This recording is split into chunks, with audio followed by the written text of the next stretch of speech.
I'm really, really excited to be here today because I'm about to show you some stuff that's just ready to come out of the lab, literally. And I'm really glad that you guys are going to be amongst the first to be able to see it in person because I really, really think this is going to really change the way we interact with machines from this point on. Now, this is a rear projected drafting table. It's about 36 inches wide, and it's equipped with a multi-touch sensor. Now, normal touch sensors that you see, like on your kiosk or interactive whiteboards, can only register kind of one point of contact at a time. This thing allows you to have multiple points at the same time. I can use both my hands. I can use coordinating options. I can just go right up and use all 10 fingers if I wanted to. Go like that. Now, multi-touch sensing isn't completely new. I mean, people like Bill Buxton have been playing around with it in the 80s. However, the approach I developed here is actually high resolution, low cost, and probably most importantly, very scalable. So the technology, isn't the most exciting thing here right now, other than probably its newfound accessibility. What's really interesting here is kind of what you can do with it, and the kind of interfaces you can build on top of it. So let's see. So, for instance, we have a lava lamp application here. Now you can see, I can use both of my hands to kind of squeeze together and put blobs together. I can inject heat into the system here, or I can pull it apart with two of my fingers. It's completely intuitive. There's no instruction manual. The interface just kind of disappears.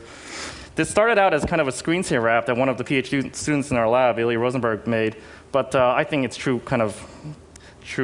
identity comes out here. Now, what's great about a multi-touch sensor is that, I could be doing this with as many fingers here. But of course, multi-touch also inherently means multi-user. So Chris could be out here and interacting with another part of lava while I kind of play around with it here. You can imagine a new kind of sculpting tool where I'm kind of warming something up, kind of making it malleable, and then kind of letting it cool down and solidifying in a certain state.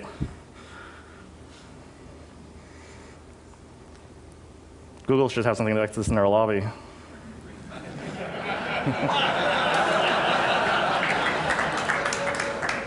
I'll show you something a little more of a concrete example here as this thing loads. Now, this is a photographer's light box application. Again, I can use both of my hands to kind of interact and move photos around. But what's even cooler is that if I have two fingers, I can actually grab a photo and then stretch it out like that really easily. I can pan, zoom, and rotate it effortlessly. I can do that grossly with both of my hands, or if I can do it just with two fingers on each of my hands together. If I grab the canvas, I can kind of do the same thing, stretch it out. I can do it simultaneously where I'm holding this down and gripping on another one, stretching this out like this. Again, the interface just disappears here. There's no manual. This is exactly what you kind of expect, especially if you haven't interacted with a computer before. Now, when you have initiatives like the $100 laptop, I kind of cringe at the idea that we're going to introduce a whole new generation of people to computing with kind of this standard mouse and Windows pointer interface. This is something that I think is really the way we should be interacting with the machines from this point on. That's great.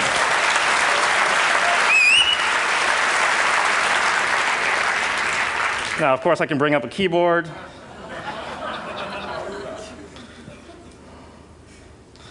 And I can bring that around, put that there. Now, obviously, this is kind of a scanning keyboard, but of course, I can rescale it to make it work well for my hands. And that's really important because there's no reason in this day and age that we should be conforming to a physical device. I mean, that leads to bad things like RSI. I mean, we have so much technology nowadays that these interfaces should start conforming to us.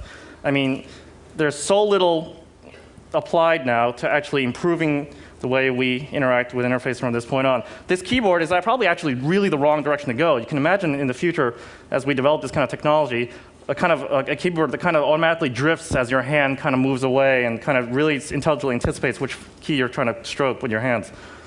So, again, isn't this great?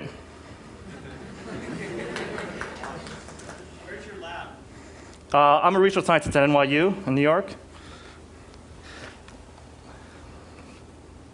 Here's an example, another kind of app. I can kind of make these little fuzz dolls. It'll kind of remember the stroke that I'm making. Of course, I can do it with all my hands. It's pressure sensitive, you can notice. But what's neat about that is, again, I showed you that two-finger gesture allows you to zoom in really quickly. Because you don't have to switch to a hand tool or the magnifying glass tool, you can just kind of continuously make things in real multiple scales all at the same time. I can create big things out here, but I can go back and really quickly go back to where I started and make even smaller things here.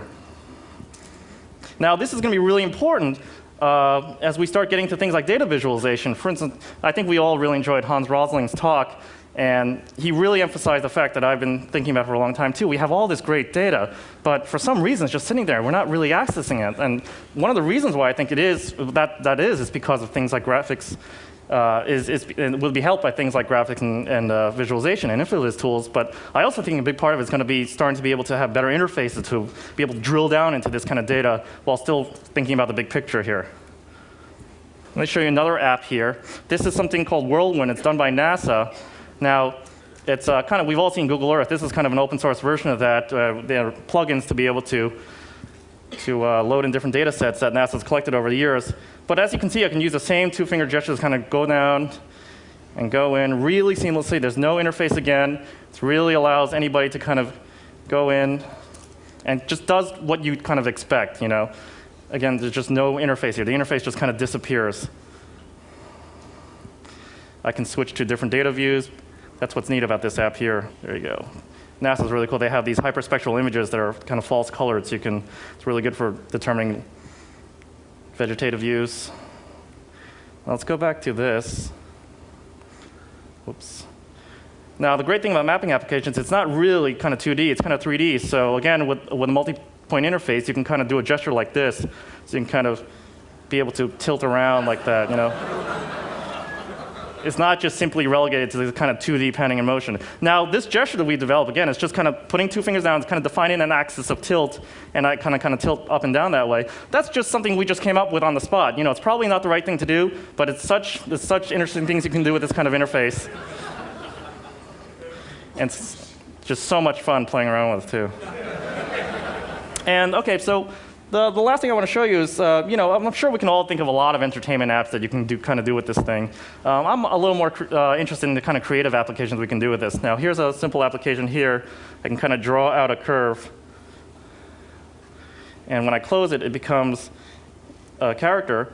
But the neat thing about this is I can add control points. And then what I can do is kind of manipulate them with both of my fingers at the same time. And you notice what it does. It's kind of a puppeteering thing where I can use as many fingers as I have to kind of draw and make.